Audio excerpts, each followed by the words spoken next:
तो हेलो मेरे प्यारे बच्चों, आप लोग का स्वागत है स्टेडियम क्लास में। आप लोग कैसे हो? उम्मीद करते हैं आप लोग मस्त होंगे, स्वस्थ होंगे और अच्छे से मन लगाकर प्यारे बच्चों अपने अपने पढ़ाई में व्यस्त होंगे। प्यारे बच्चों, जैसा कि आप लोग को पता है, हमारा जो मैथ में ऑब्जेक्टिव का जो सीरीज चल रहा है, ठीक है। तो जो मैथ में ऑब्जेक्टिव का सीरीज जो चल रहा है प्यारे बच्चों, उसका आज तीसरा दिन है, ठीक है। तो चलिए स्टार्ट करते हैं। आई होप आपने पहला दिन का और दूसरा दिन का वीडियो देख लिया होगा और ये हमारा तीसरा दिन है, ठीक है। तो चलिए स्टार्ट करते हैं। और क्लास को प्यारे बच्चों, क्लास को अपने अपने दोस्तों के पास, भाइयों के पास, बहनों के पास जहां शेयर करना होगा क्लास को शेयर कर लीजिएगा। और क्लास अच्छा लगे तो क्लास को लाइक भी कर लीजिएगा, ठीक है ना। ठीक है, तो चलिए स्टार्ट करते हैं ठीक है ना। स्टार्ट करते हैं। सबसे पहला ऑब्जेक्टिव आपके सामने रहा, ठीक है। अब फिर से सबसे पहला ऑब्जेक्टिव फिर से गिनाएगा। सबसे पहला ऑब्जेक्टिव आपके सामने रहा।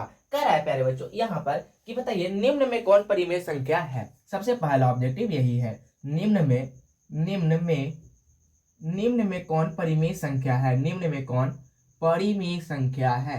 परिमेय संख्या, परिमेय संख्या है, ठीक है। निम्न में कौन परिमेय संख्या है।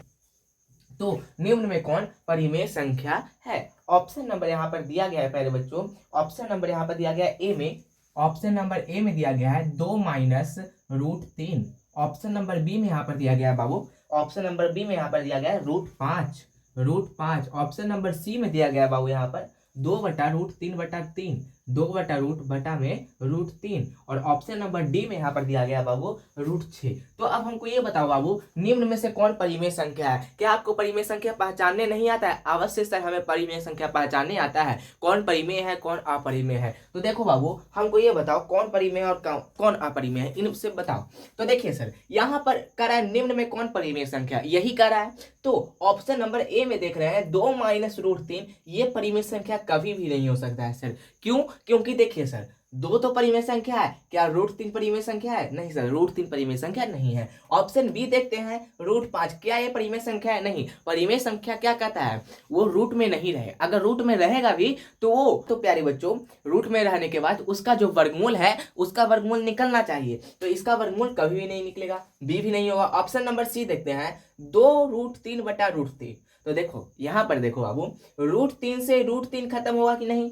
अवश्य खत्म होगा सर, खत्म हो जाएगा। तो बचेगा क्या? केवल हमारे पास 2 बचेगा। तो ऑप्शन नंबर सी 2 क्या है? परिमेय संख्या है। डी में देख लेते हैं, डी में √6, तो √6 परिमेय संख्या नहीं है, ठीक है। ऑप्शन नंबर क्या हो जाएगा? सी हो जाएगा। नेक्स्ट चलते हैं क्वेश्चन नंबर दूसरे की ओर। कौन ऑब्जेक्टिव कर रहा है, यदि tan थीटा बराबर 8/15 हो तो sin थीटा का मान ज्ञात करें। तो इसमें ऑप्शन देने की जरूरत है बाबू? बताइए, ऑप्शन देने की जरूरत है? नहीं, इसमें ऑप्शन देने की जरूरत नहीं है। क्यों बाबू? देखिए सर, ये तो ऐसे ही निकाल लेंगे सर। tan थीटा इतना दिया हुआ है तो sin थीटा का मान निकालना है, तो ऑप्शन के क्या जरूरत है सर, है ना। हम लोग अपने बलवान आदमी है, ठीक है। तो चलिए निकालते हैं। यहाँ पर tan थीटा है तो tan थीटा लिखते हैं, ठीक है। बराबर 8/15 तो 8/15। अब हमको ये बताओ बाबू, tan थीटा का फॉर्मूला क्या होता है। tan थीटा का फॉर्मूला होता है गुरुजी लंब बटा आधार। क्या होता है? लंब बटा आधार, ठीक है। अब लंब बटा आधार होता है तो हमें क्या हमें चाहिए? लंब का मान हमें पता है, आधार का मान भी हमें पता है। कैसे पता है? तो देखो बाबू, लंब का मान 8 है, आधार का मान 15 है, ठीक है, ये पता है। हमें निकालना क्या है? हमें निकालना है कर्ण। कर्ण निकालना है तो कर्ण का फॉर्मूला क्या होता है? कर्ण का फॉर्मूला होता है सर रूट अंदर लंब का स्क्वायर। क्या होता है? लंब का स्क्वायर प्लस में आधार का स्क्वायर। क्या होता है? आधार का स्क्वायर। अब बराबर तो बराबर, रूट अंदर लंब का स्क्वायर। लंब का मान कितना है बाबू? 8। कितना है? लंब का मान 8 है। तो यानी कि 8 का स्क्वायर प्लस में आधार यानी कि 15 है, तो 15 का स्क्वायर, ठीक है। उसके बाद क्या करना है? देखो कुछ नहीं करना है, बराबर तो बराबर, रूट अंदर तो रूट अंदर। 8 का स्क्वायर कितना होता है? 64 होता है। प्लस में 15 का स्क्वायर कितना होता है? 225 होता है। इन दोनों को जोड़ो, जोड़ो जल्दी जोड़ो।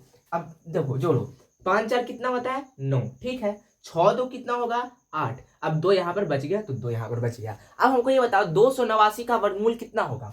289 का वर्गमूल 289 का वर्गमूल 17 होता है। कितना होता है? 289 का वर्गमूल 17 होता है, ठीक है। अब हमें निकालना क्या है? साइन थीटा, ठीक है। हमारे पास तीनों मान ज्ञात हो गया। लंब का मान भी आ गया। क्या?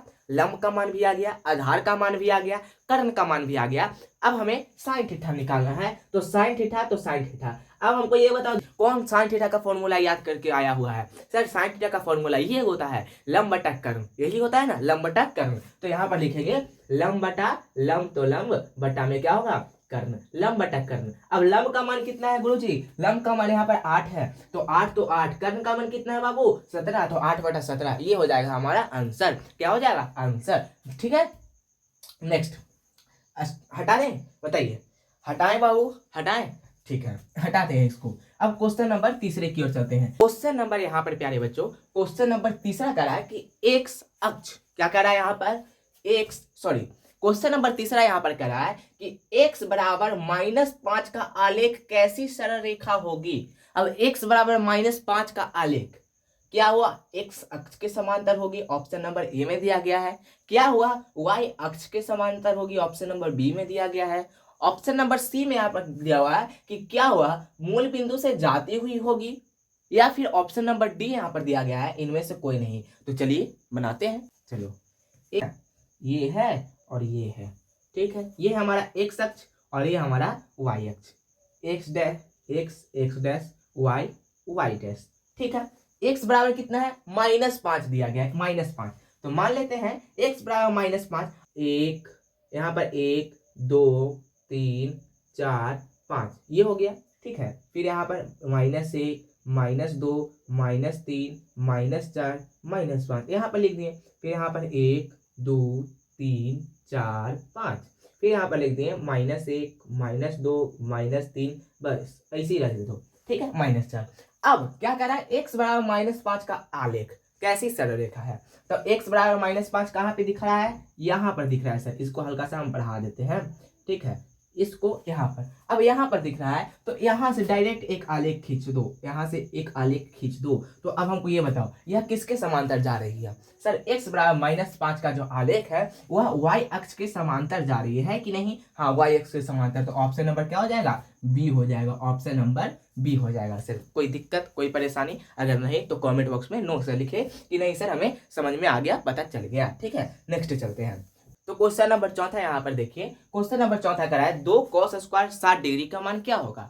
2 cos स्क्वायर 60 डिग्री का मान क्या होगा। ऑप्शन ए में दिया गया है 1/3, ऑप्शन बी में दिया गया है 1/4, ऑप्शन सी में दिया गया है 1, ऑप्शन डी में दिया गया है 1/2। तो 2 cos स्क्वायर 60 डिग्री का मान क्या होगा, 2 तो 2 cos स्क्वायर, तो cos स्क्वायर 60 डिग्री तो 60 डिग्री, ठीक है। अब इसको हल करो, 2 तो 2 कुछ नहीं तो गुना। अब हमको ये बताओ cos 60 डिग्री का मान क्या होता है। cos 60 डिग्री का मान, cos 60 डिग्री का मान होता है सर 1/2। क्या होता है 1/2। तो यहाँ पर हम लिख देंगे 1/2। तो 1/2 तो है, लेकिन इसका क्या कर रहा है होल स्क्वायर, तो यहाँ पर होल स्क्वायर हम कर देते हैं, ठीक है, कर दिए। 2 तो 2 गुना। अब 1 का स्क्वायर, ऐसे कहने का मतलब 1 का भी स्क्वायर होगा और 2 का भी स्क्वायर होगा। 1 का स्क्वायर कितना होता है 1, अब 2 का स्क्वायर कितना होगा 4, ये से एक कटा दो, 2 बार में कटेगा, तो ऊपर में क्या बचा 1 और नीचे में 2, 1/2। ऑप्शन नंबर आपका डी सही हो जाएगा, ऑप्शन नंबर डी आपका सही उत्तर हो जाएगा, ठीक है। नेक्स्ट चलते हैं क्वेश्चन नंबर चौथे के बाद पांचवें की ओर।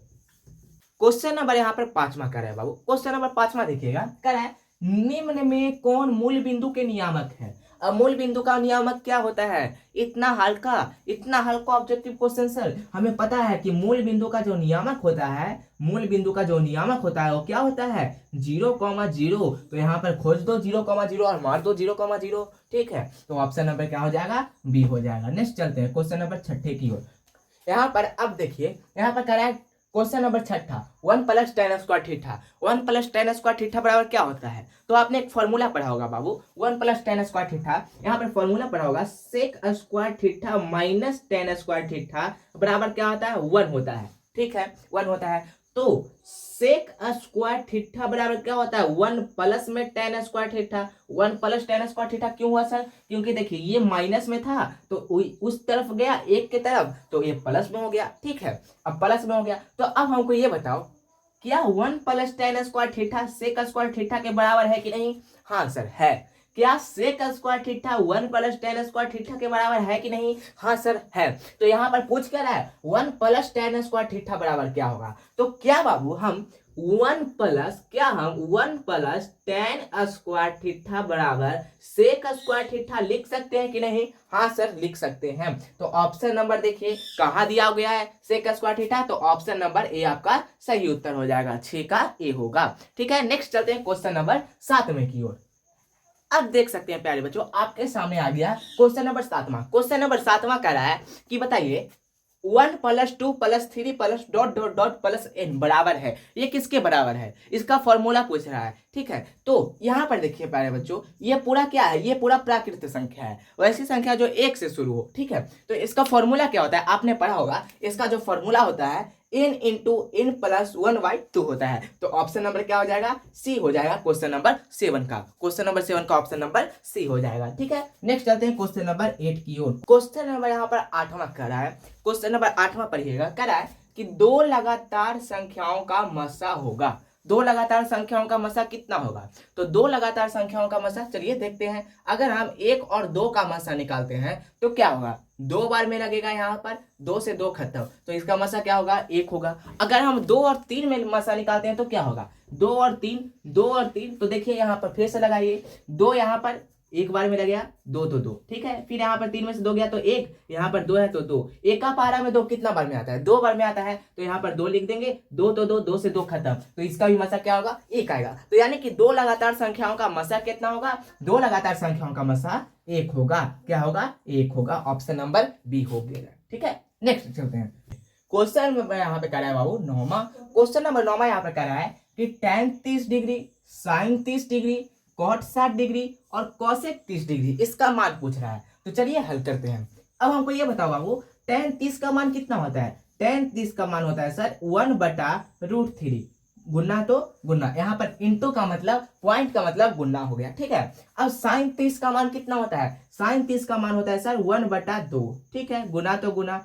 cot 60 का मान क्या होता है? cot 60 का, तो cot 60 का जो मान होता है वह tan 30 के बराबर होता है। तो cot 60 का मान होता है 1/√3। ठीक है, अब गुना cosec 30 का मान कितना होता है? तो cosec 30 का जो मान होता है बाबू, cosec 30 का मान वह किसके बराबर होता है? sec 60 के बराबर होता है। यानी कि cosec 30 का मान कितना होगा? 2 हो जाएगा। cosec 30 का मान 2 होगा। ठीक है, तो देखिए यहाँ पर हल कर दीजिए इसको। 2 से 2 क्या हो गया? खत्म, 2 से 2 खत्म। अब 1 है तो 1। ठीक है, अब √3 में √3 से गुना करो। ये पूरा अगर गुना करेंगे, 1 में 1 से गुना, 1 में 1 से गुना, अब यहाँ पर भी 1 बचा, कुछ नहीं तो 1 तो बचा कि नहीं? कटा तो हाँ कटा, तो यानी कि 1 में 1 से गुना, 1 में 1 से गुना, 1 में 1 से गुना, तो क्या आएगा? 1 आएगा। ठीक है, बटा तो बटा। अब यहाँ पर फिर से देखो √3 यहाँ पर है और √3 यहाँ पर है और यहाँ पर 1 है, 1 का तो कोई वैल्यू ही नहीं है, तो √3 में √3 से गुना करेंगे तो क्या आएगा? केवल और केवल 3 आएगा। तो 1/3 ऑप्शन नंबर बी आपका सही उत्तर हो जाएगा। ठीक है, नेक्स्ट चलते हैं क्वेश्चन नंबर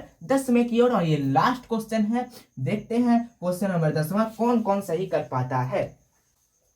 अब देखो बाबू यहाँ पर कह रहा है क्वेश्चन, यहाँ पर क्या कर रहा है? क्वेश्चन नंबर 10वां 2, 6, 4, 10, 2, 8, 5, 2, 9 इसका बहुलक पूछ रहा है। का बहुलक है, तो बहुलक किसे कहते हैं? जो बार बार संख्या रिपीट हो, जो सबसे ज्यादा रिपीट हो, जो संख्या बार बार रिपीट हो, वही बहुलक। तो अब हमको ये बताओ इसमें सबसे ज्यादा रिपीट कौन सा हो रहा है? कौन सा संख्या इसमें सबसे ज्यादा रिपीट हो रहा है, बार बार आ रहा है? तो देखिए सर यहाँ पर 2 1 बार आया, फिर यहाँ पर 2 2 बार आया, फिर यहाँ पर 2 3 बार आ गया। 2 कितनी बार? 3 बार 2 आ गया। फिर दूसरे संख्या को देखते हैं, 6 1 बार आया है, 4 भी 1 बार आया है, 10 भी 1 बार आया है, 8 भी 1 बार आया, 5 भी 1 बार आया। यानी कि कहने का मतलब सबसे ज्यादा संख्या इसमें कौन आया है? 2 आया है। तो इसका बहुलक क्या हो जाएगा? 2। ऑप्शन नंबर बी आपका सही उत्तर हो जाएगा। तो अब हमको ये बताओ बाबू आपका 10 में कितना सही हुआ? 10 में आपका कितना सही हुआ? अगर 10 में 10 सही हुआ तो बहुत अच्छा प्यारे बच्चों, वेरी गुड। आपका तैयारी जो है बहुत अच्छा है। ठीक है, बाय बाय,